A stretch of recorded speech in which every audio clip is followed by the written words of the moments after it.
And it's not just prices going up right now. Chris Conte shows us the shortages we could still face this summer.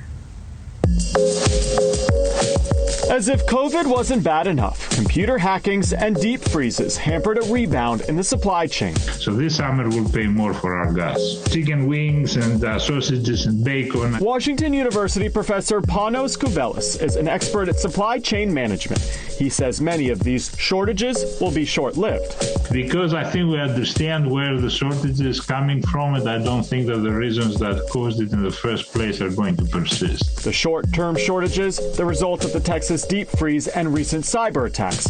None are expected to last through the summer. There's a chicken wing and sausage shortage, but that's due to increase in demand. There are only 4 or 5 companies that drive the whole industry. There's not a lot of capacity. So you want to be outside, you want to grill and barbecue, and everybody enjoys it a little more.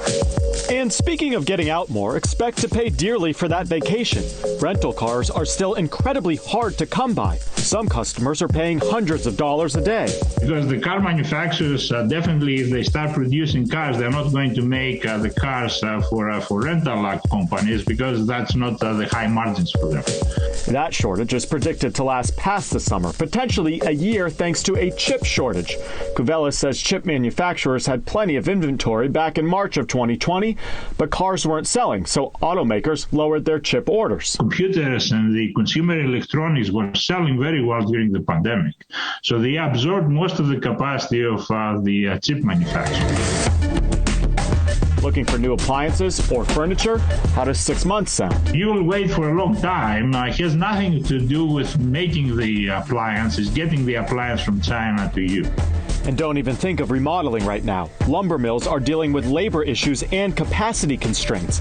In 2019, an 8-foot 2x4 would run you about $3. Now, you'll pay $8.25. But what about toilet paper, dog food, diapers? They all have made recent lists. Kouvelis blames social media for those. We're freaking out and we're not making it any easier. The advice to everyone is stop hoarding.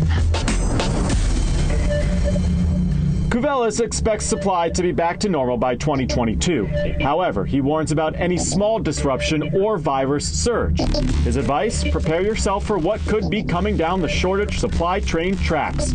Right now, we're on course, but it doesn't take much for a derailment. We got to be a little patient and not panic. Right? The hoarding is not going to help anyone. And finally, all of us are going to pay a lot more in terms of prices if we don't behave.